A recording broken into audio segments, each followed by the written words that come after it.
All right, I'd like to call to order the special meeting of the Round Lake Area School District 116 Board of Education here at the John T. McGee Middle School Cafeteria on Monday, June the 14th at 5 p.m. Let's get started with a roll call, please. Mr. DeVera? Here. Mrs. McGinley? Here. Mr. Francisco? Here. Mrs. Klingler? Here. Mr. Jewett is absent, Ms. Lee is absent, and Mrs. Larson is absent. Thank you. And as a reminder to the board members and people in the audience, mask mandate is still in full force here in the school district. So thank you for that. And board members, please make sure your cell phones are off the tables and in silent. All right, let us stand for the Pledge of Allegiance. I pledge allegiance to the flag of the United States of America and to the republic for which it stands, one nation, under God, indivisible, with liberty and justice for all.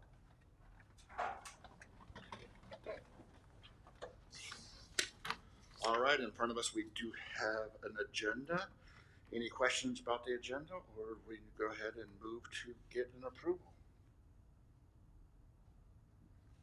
So moved. Second.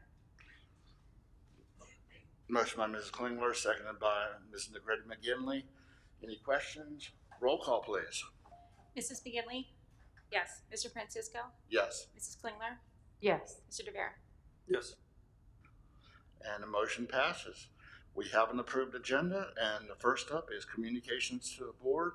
And I believe we've got Dr. Mendoza and team with the consideration of furniture purchase.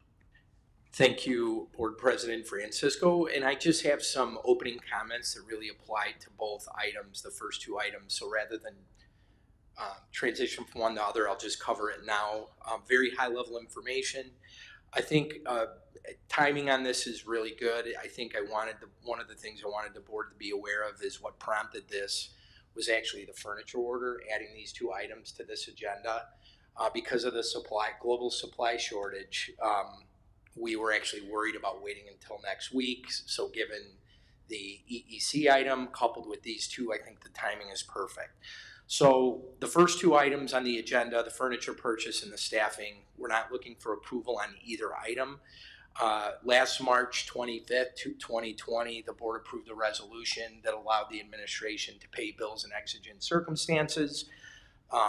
Certainly with the scope and size of the furniture order, that was not something we would never approve the purchase in that amount without vetting it fully with the board. So what we're looking for tonight is support, not necessarily through a roll call vote, but just looking for support from the board.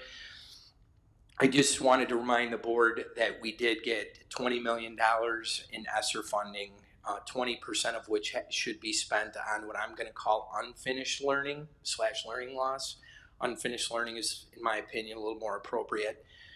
The funding window closes in the fall of 2023, so we have essentially 2 years to use the funds as part of the process. Allowable expense include, but is not limited to, evidence-based instructional strategies, staffing, interventions, summer school, extended day, after-school programming, as well as academic, social, and emotional needs to address the disproportionate impact that the pandemic had on underrepresented groups. New staff, health protocols, adherence to the CDC guidance, ensuring that we're following all the guidance provided by the CDC. And in addition to that, allowable expenses include technology, homeless services, meals, PD, minimizing the spread of the infectious diseases, as well as the social, emotional, and mental health of our students. You're going to notice in the agenda, we've actually put the budget assumption document with both items just to provide clarity, but wanted to give you a highlight of that. We did add $2 million in EBF revenue, which was not in the last assumption version. Everything we're hearing is that we are going to get our EBF funds this year. That $2 million is a conservative number. Dr. Kibbs and I think it could be higher. When given all of the expenditures that you will be discussing tonight, potentially coupled with what we had last time, we're still looking at a $6.3 million surplus for fiscal year 21-22. That does not account for the other 50% of the ESSER 3 funds, which is another $7 million. If you include that, we're looking at a $13 million surplus. I just wanted to remind the board, year two, we would have to pay for year two of the staffing, which still leaves a sizable portion to address the operational needs if that's the direction the board chooses, specifically HVAC. On the furniture request, I think I've already communicated there's a global supply issue. I think all of us have seen that in the news. I do want to state we are not, District 116 is not often in a position like this that we're able to have these grant funds to address short and long-term needs at all three levels. As of most recent information tells us that if you support the furniture purchase, Dr. Kibbins will address this, that the teacher workstations will be delayed potentially until November, and then a portion of the K-5 student desks will be delayed until September 11th. But we are working diligently. I mean, the team has been incredible and very flexible and proactive. We will have a plan in place to be able to accommodate all of our kids every day to support the opening plan. The other thing I wanted to state is Dr. Kibbins is working on negotiating price with respect to shipping and assembly with the furniture vendors. So the other thing I wanted to comment on were the budget, the positions. The format we've presented is very similar to what we did with the last one. You have the executive summary memo. Budget positions are funded in gray, which are virtually all of them. And then we've also included the budget assumption document for your review and mini job descriptions without plowing through every single item. With this request, what we've talked about as a team is what could we do to provide a very intense, relatively brief, large burst of support for our students, given that they were out of school virtually the entire year. We also asked our team to think a little bit differently about what that would look like. The primary areas of focus with this request are technology, special education, EL, English learners, of which 33% of our population is considered EL. And then you do see some core content areas requests. That's to ensure appropriate level class sizes, I think mainly at the secondary level. We do have the potential to maybe come back with one to two potentially at the elementary level due to the delay in the furniture, but we're still not sure with that. And then we are requesting only two positions to be funded locally. Dr. Lamping can talk about those. It's the mechanic and secretary 2 position. So I just wanted to provide context for the full board with respect to the ESSER guidance, our current positive budget position. As a superintendent, I definitely believe this is affordable and it's proper, and we're being responsible. Does not compromise our long-term fiscal health, and then we certainly then can turn it over right now, Mr. Francisco, to the furniture request. So that was just the high level, and I'll certainly turn it over to you, the rest of the board, with questions on the furniture item. All right, well, we'll just open it up for us, and any questions to address to the team?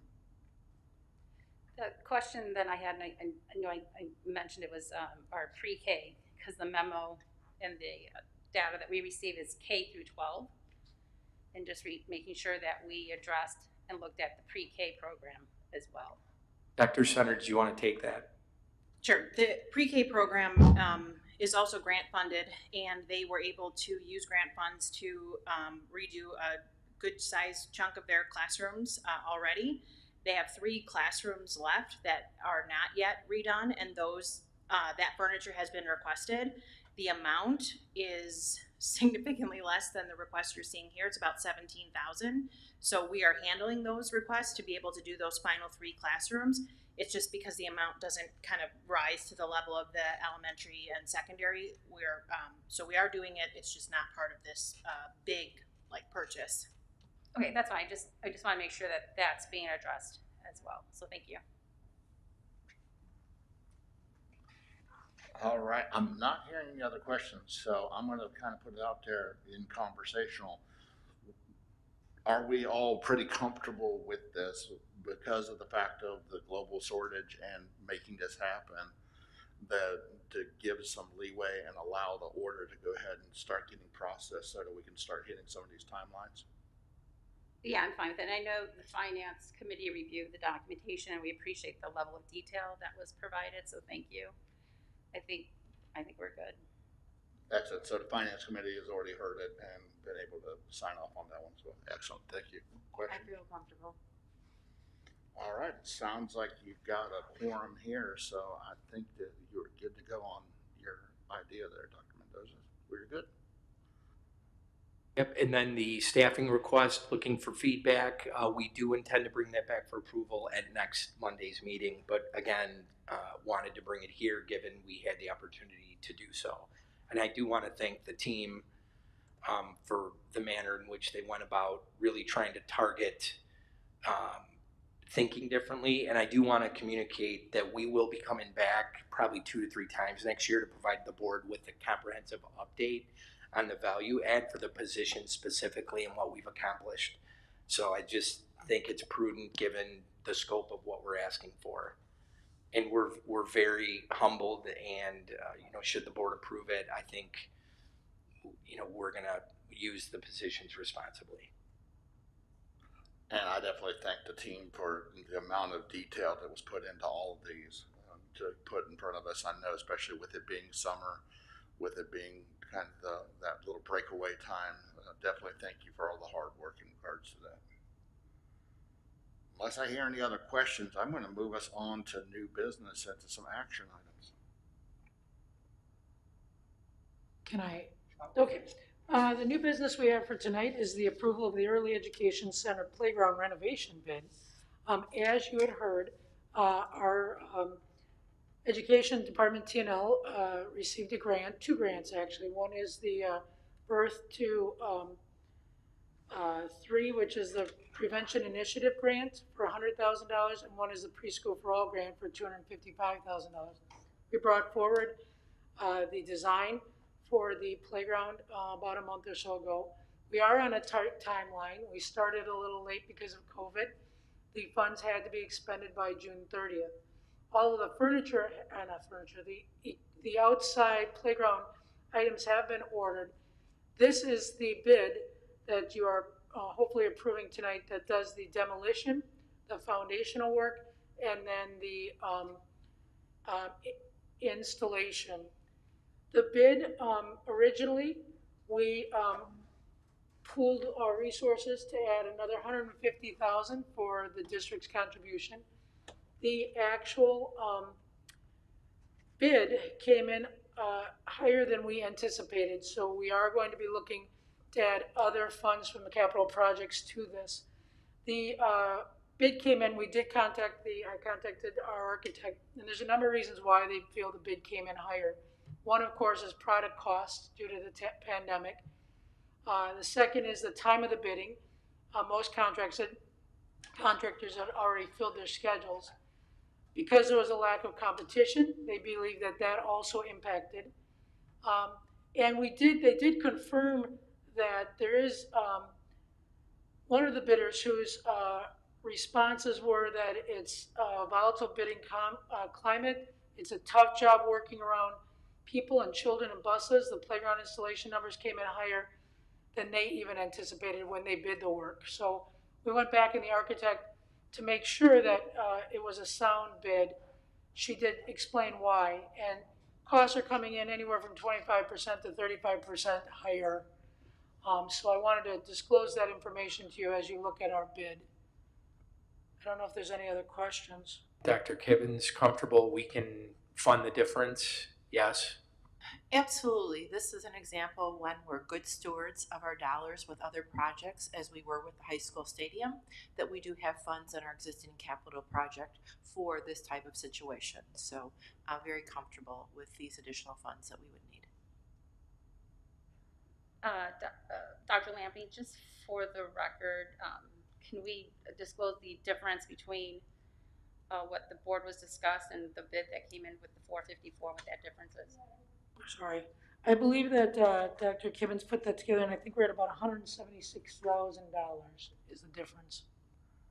That is correct. However, the other piece that I want to keep the board mindful of is this bid does include the installation and product purchase of the artificial turf. We have not purchased that separately, so that would be an account for at least $30,000 to $40,000 more with this second bid because of the turf product installation as well as the actual product.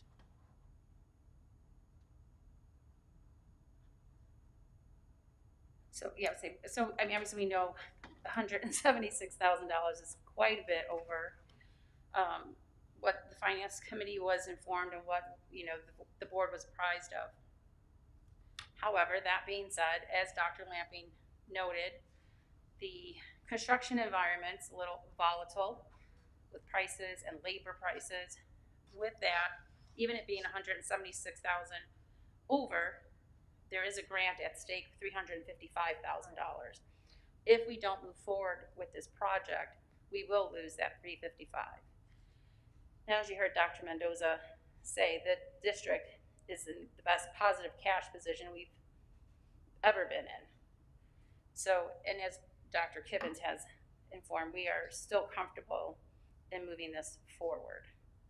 However, as with every construction project, as the finance committee has always instructed administration, change orders, anything needs to come to finance first.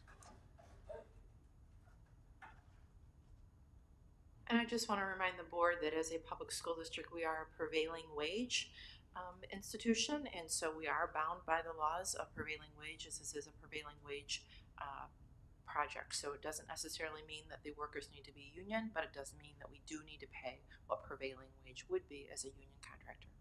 Right. Any additional questions? Unless there's any other question, I think we still should move forward. And that's the recommendation of the finance committee, correct? Yes. Thank you. And if that's the case, we'd like you to approve the bid tonight for DK construction. Yeah, I have it for an action item. So if we're ready, I'll make the motion or call. I think we're ready. I need a motion to approve the bid submitted by DK Contractors, Inc. in the amount of $454,767 to complete the demolition, foundation, and installation work related to the Early Education Center playground renovation project. So moved.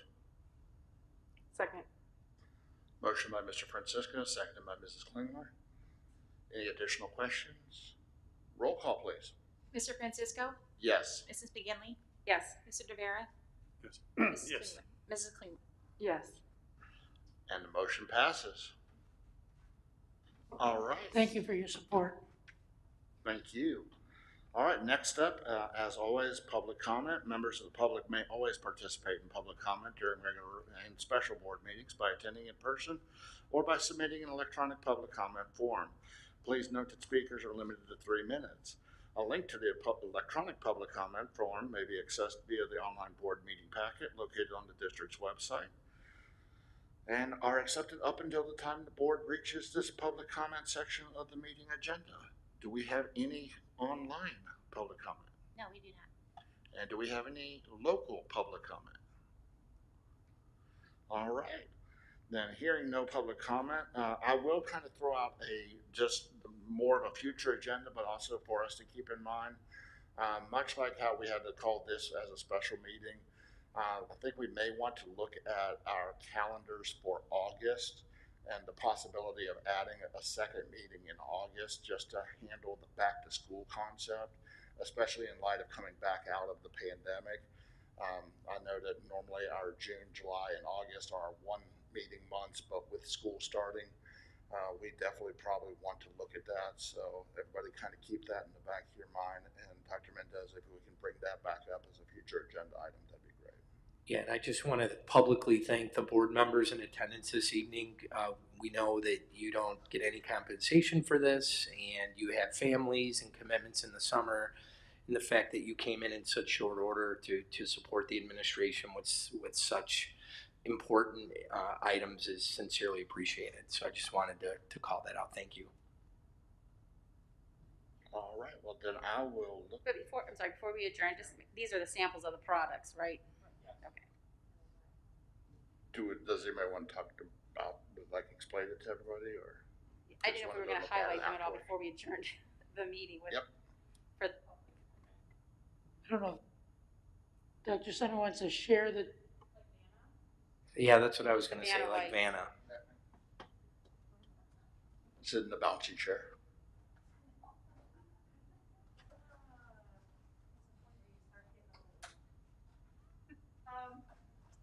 So one of the issues we faced was square footage, right, in the classroom and how much, and all of our school buildings build at different times, have different sized classrooms.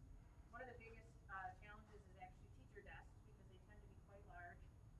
And in our district, especially at the secondary level, teachers often share a classroom. So you have 2 teacher desks and 30 student desks or 20 max student desks, so it can be a challenge. So we wanted to do, in order to get more square footage, to get more kids in the room, one teacher desk currently is like 2 kids. Like, if you're looking at when you're trying to get all your students in, 2 kids, it's a lot. And then we had 2 teacher desks, it was like 4 students. So we just needed to shrink that footprint. Not loud enough? Oh, gotcha. I never use a mic. So this is the teacher desk. It's, as you can tell, it's on wheels, so it's mobile, which allows the teacher to move it off to the side and out of the way, in order to keep kids in there. And it's just smaller overall in size, but it still has locking drawers and it still meets the needs of the teacher, but with less space. So that was important for us. We have a lot of miscellaneous furniture at the secondary level. One of our biggest issues were some of the special use classrooms, like science. The science lab tables wouldn't fit enough students in the room, so we have to actually remove those lab tables and put in desks instead. So we went with, again, a table because of the nature of science to be able to do it. And then when the pandemic's over, when we kind of go back to normal seating, we'll actually be able to use these in our classes with those big, heavy metal desks. So the science tables will return, which we need to do, but then these will be repurposed out into the other classrooms, which will allow us to have more functionality and flexibility, which is our goal. It's been our goal since we did the renovation at the high school, to provide as much flexibility for teachers as possible. So tables and chairs in these tables actually can push together into like a wheel of 5. They can be groups of 3. All different ways. So it can be individual or they can be pushed together to form one big space. So that's, again, flexibility for the teacher. These little guys are for our elementary students. That is a larger sample at the end there. This is the correct size for elementary, but we wanted to show that the metal container underneath that holds the elementary students' stuff. So that's what that is. And then this is the actual size of the desk, and it'll have the container underneath. This is actually the blue that we went with. It's bright and cheerful. And the same thing, as you can tell, these tables can be pushed together to make groupings, or they can be separated. And this size table allows us to get all 29 of our students in a class in every classroom that we have. So we're able to get the kids in with enough space in between them with this. Now, even if they arrive later than expected, we're still going to be able to have the kids in. Just a little bit more crowded in the rooms.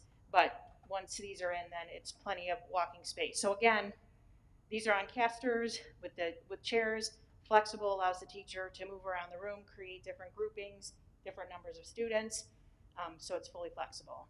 Do they adjust in height? They do. That's cool. Yes. So one of the things that Ms. Kiewitz had to go through, right, was we had to, you have to get the little ones for the little ones and then medium, and then when we get up to secondary, you have to get bigger, so the chairs get bigger, the tables get bigger, as we go. And as I mentioned, if you're interested in color, we want this blue, there'll be a gray tabletop, which is this little guy right here, and then it'll have a blue band around the outside. That'll be across the district. All of the tables will look like that. At the secondary level, we went at the middle school with a dark gray top. Well, actually, it's a medium gray top. It's that same one there.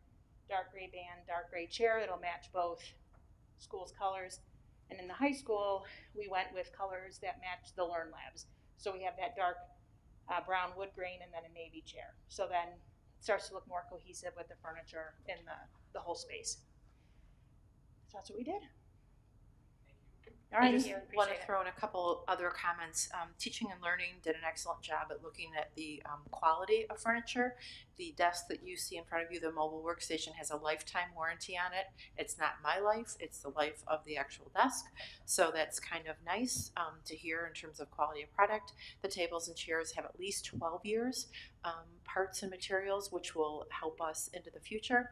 And then lastly, want to thank the Board of Education for their support of using our cooperatives. This is an excellent example of where we're able to purchase buying power with getting up to almost 60% off list on some of these items. And then want to thank you again for your support of the Capital One P card, because we're able to get a rebate on top of these purchases as well. So we are maximizing all of our resources with these larger purchases, bringing money back to our students and to teaching and learning. Originally, just so you know, there was the talk about having the wobbly chair, but additional research was done on that, and it was determined that they break easily.